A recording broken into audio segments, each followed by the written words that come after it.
ग्राम खलीलपुर जौनपुर में चल रही श्रीमद् भागवत कथा ज्ञान यज्ञ के दूसरे दिन कथावाचक पंडित प्रवीण पांडे जी महाराज द्वारा सुखदेव जन्म, परीक्षित श्राप और अमर कथा का वर्णन किया गया।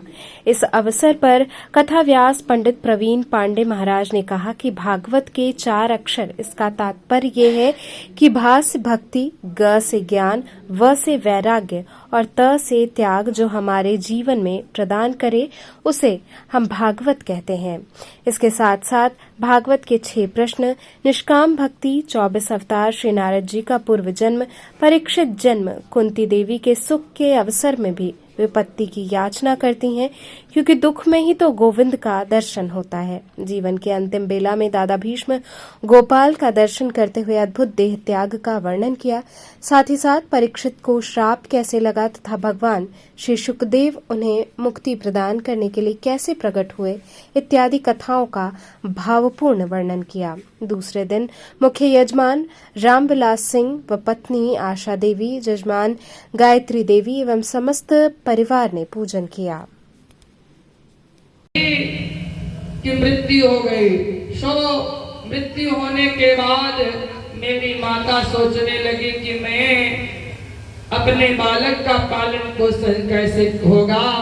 तो मेरी माता चली गई उत्तराखंड के पास एक स्थान था, संतों का आश्रम, वहां पर बैठते विचार की कि क्या करूं। तो एक संत का आश्रम दिखाई पड़ा, और जब आश्रम दिखाई पड़ा तो मेरी माता कहने लगी कि हे प्रभु, आप इस आश्रम में मुझे रहने दीजिए, कुछ कार्य हो तो मैं कर दिया करूंगी। मेरे मैया कहते हैं कि संतों का हृदय इतना कोमल होता है, कहते हैं देवी तुम चिंता मत करो, तुम अंदर चली जाओ, माताएं हैं अंदर, उनसे कोई कार्य है तो तुम पूछ लो और तुम यहाँ रह सकती हो। तो वहां पर मेरी मैया रहने लगी, और मेरी मैया को कार्य क्या मिला, गाय का सेवा करना और गाय दुहन का काम मिला। और मेरी मैया दिन भर गाय का सेवा करते करते थक जाती थी, और शाम को जब मुझे लेकर बैठती थी। और इसी तरह से एक बार चतुर्थ महीना आया, चतुर्मास कहते हैं, 4 मास इस समय चतुर्मास ही चल रहा है। चतुर्मास सबसे उत्तम महीना भी माना जाता है भगवान की भक्ति करने का। उसमें भी पितृपक्ष जो आता है, पितरों की मोक्ष के लिए भागवत में लिखा गया है कि पितृपक्ष में कोई भागवत सुनता है तो उसके अपने पितरों के मोक्ष की गति, उसके घर के पितृ मोक्ष प्राप्त कर लेते हैं। तो इस तरह ये ऐसा कथा ऐसे सुंदर समय में चतुर्मास के में होता है। और 4 महीने भगवान विष्णु का कार्यकाल समाप्त हो जाता है। हमारे सामने भोले बाबा बैठे हैं, उन्हीं के हाथ में कार्यकाल आ जाता है। तो 4 महीने, तो इस तरह से चतुर्मास में 4 बाहर के संत आ गए उस आश्रम में रहने के लिए। और जब बाहर के आश्रम से संत आए रहने के लिए, तो संत जब बाहर के आते थे तो शाम को 3-4 घंटे प्रवचन करते थे, और 3-4 घंटे ऐसा प्रवचन करते थे। उस समय मेरी मैया जल्दी जल्दी कार्य समाप्त करके आ जाती थी, और मुझे गोद में लेकर बैठ जाती थी।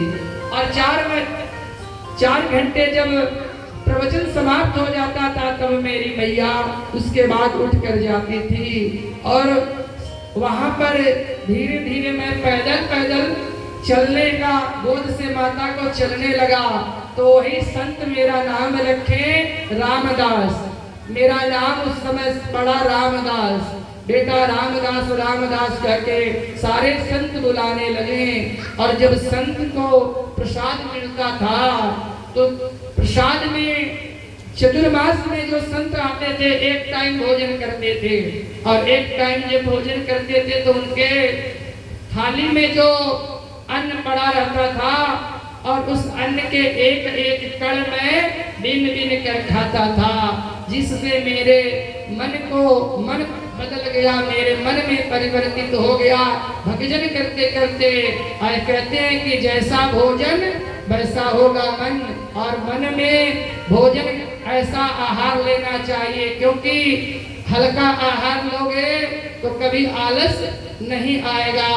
तो उस अन्न का ऐसा प्रभाव हुआ कि संतों का अन्न सो पवित्र ऐसे भी था, और उस अन्न को खाने के बाद मैं संतों के आगे पीछे पीछे दौड़ने लगा। और दौड़ने लगा, जब चतुर्मास समाप्त हुआ तो सारे संत अपने आश्रम से फिर जाने लगे, और जब जाने लगे तो मैं उस संतों के पीछे पीछे जाने लगा। कहा बाबा कहाँ जा रहे हैं, मुझे भी ले चलिए, मुझे भी ले चलिए।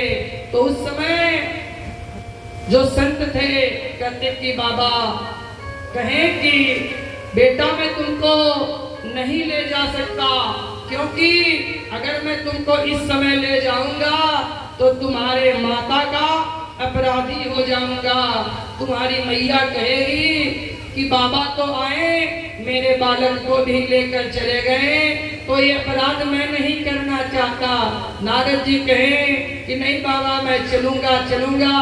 तो नारद जी से कहते हैं बसंत कि मातृदेवो भवः पितृदेवो भवः आचार्य देवो भवः।